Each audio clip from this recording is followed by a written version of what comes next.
Oi gente, tudo bom com vocês? Sejam bem-vindos a mais um dia de Veda e hoje eu trouxe a resenha do livro Além do Espaço de Nós Mesmos, que foi o livro que eu escolhi para representar esse mês uma autora carioca no projeto Autores Brasileiros.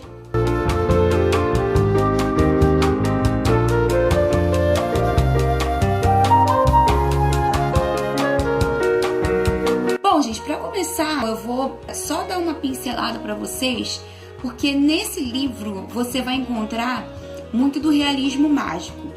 E aí o realismo mágico você pode interpretar como algo fantástico, como também você pode enxergar aquelas situações como se a autora estivesse optando por utilizar de metáforas para poder exemplificar as coisas que aconteciam ali com aqueles personagens, né? Para vocês terem uma noção, nós vamos ter uma avó que ela entra numa casca quando ela se sente triste. Quando a primeira filha dela morre, ela entra numa casca.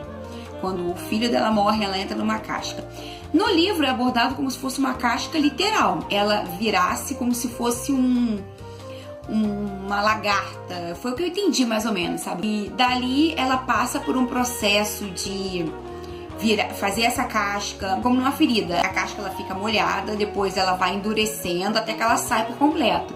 Então, eu achei bem interessante isso, porque se você for entender esses momentos que ela fica naquele casulo ali, como os momentos de tristeza e depressão, que ela se fecha pro mundo e que ela só volta quando ela decide voltar, ou então quando ela realmente está feliz. Quando ela se sente feliz, é o nascimento de uma criança, ou então um possível casamento, aí ela consegue se libertar dessa casca. Bom, eu acho que vocês não estão entendendo muito bem o que eu estou querendo dizer aqui, porque eu já entrei com um assunto já no meio do livro. Mas esse livro começa...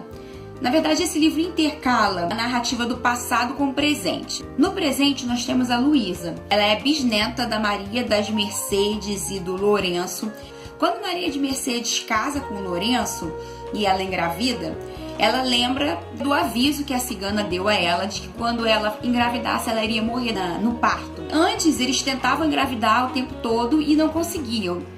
E aí, quando ela realmente engravida e ela não consegue abortar, porque depois a gente descobre que ela tentou e ela abortou todos os outros filhos com medo de morrer, Inácia, que é a empregada aqui, que vai desde o início da história até o final, ela morre com quase 150 anos. E aí fica vigiando ela, impede ela de que isso acontecesse, porque Inácia conseguia ler o futuro nas poças de água de chuva.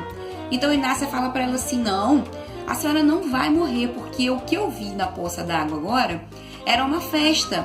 Todo mundo muito feliz e o nascimento da criança. Então, não fique preocupada, porque os espíritos nunca mentem. E realmente os espíritos nunca mentem. Quando a criança nasce, Maria das Mercedes morre. E isso que eu tô falando pra vocês não é spoiler, tá, gente? Porque isso é logo no início. Mas, ironicamente, ela morre por conta da quantidade de chás abortivos que ela tomou durante todo o período da gravidez. E aí nasceu uma menina, Vitória. Vitória, quando era criança, era muito amiga do neto do jardineiro. Ele é conhecido como Tomás, mas durante toda a história ele é chamado de Por Exemplo. E aí vocês vão saber depois por quê. Mas, por exemplo, ele se apaixona por Vitória e quando ele olha pra ela, ele fica cego. Cego de amor e cego literalmente. Por conta das convenções e das circunstâncias, eles não se casam e, por exemplo, vive solteiro, trabalhando na casa, mesmo depois de seu avô morrer. E ele nutre ali aquela paixão por Vitória durante toda a sua vida, até o dia da sua morte. A Vitória, que é uma menina muito interessada nas desgraças alheias, ela conhece um fazendeiro que vai comprar uma das terras do seu pai, João Afonso, e quando ele conta a história de que a esposa dele morreu de gripe espanhola, quando ela trabalhou como uma enfermeira voluntária, ela se interessa tanto pela história desse homem que ela se casa com ele, e desse casamento nascem Heitor e Vitor, gêmeos, só que Vitória queria muito uma menina.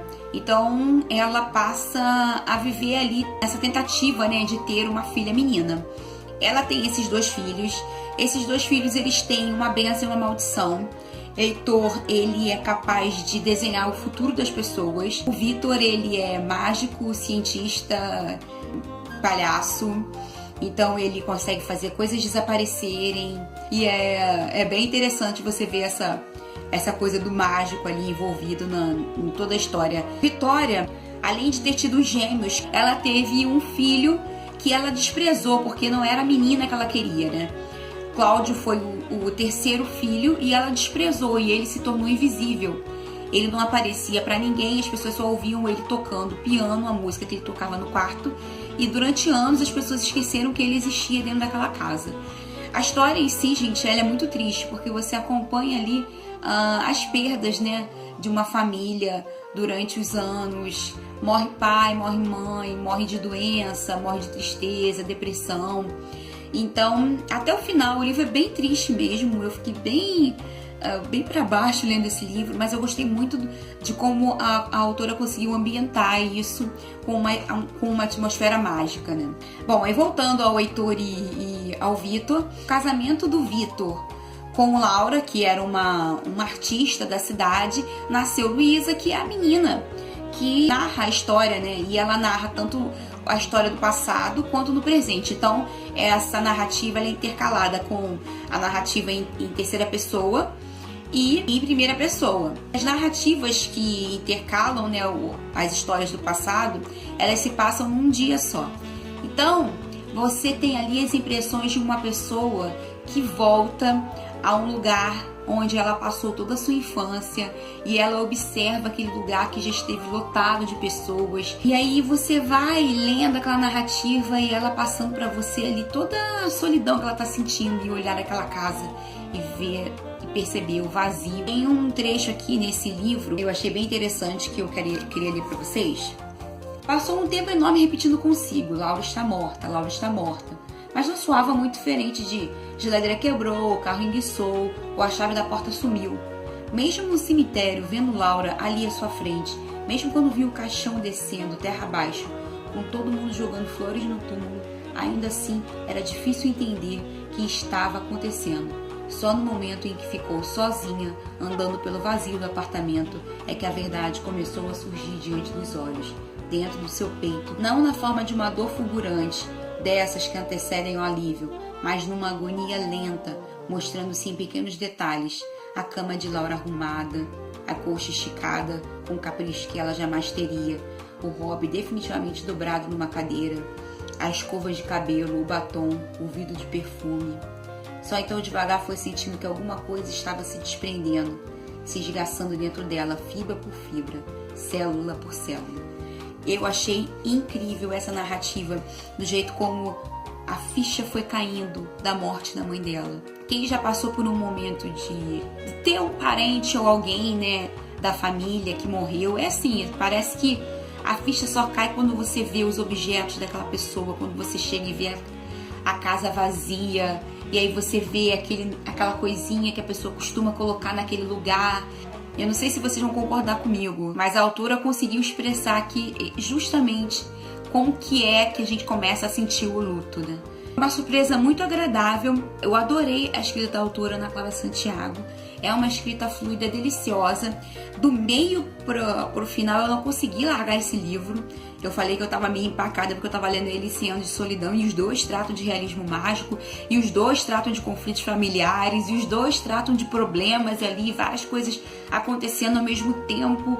Cada parágrafo eram várias situações, então eu fui ler os dois juntos e me cansou. Aí eu parei um pouco de ler 100 anos de solidão, e aí eu devorei esse livro, que eu queria saber o que ia acontecer com a Luísa, qual ia ser o destino ali daquela família. E ele trata de uma forma muito leve de várias gerações que vão passando ali por aquele casarão. O casarão, ele é como se fosse parte da história, um dos integrantes da família. A família ali, ela vivia numa situação confortável, eles tinham, né, uma situação financeira razoável, e aí você vai vendo ali que eles vão perdendo aos poucos parte das terras, tem que vender. Chega um momento que Eles têm que vender coisas de dentro da casa para poder conseguir sustentar e pagar as contas, e as contas vão se acumulando, a casa vai se deteriorando e a família vai se deteriorando junto.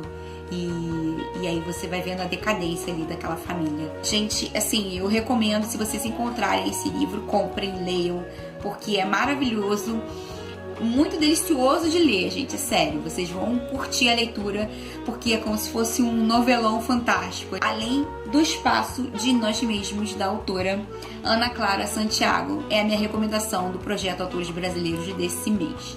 Espero que vocês tenham gostado dessa resenha e a gente se vê amanhã em mais um dia de Veda.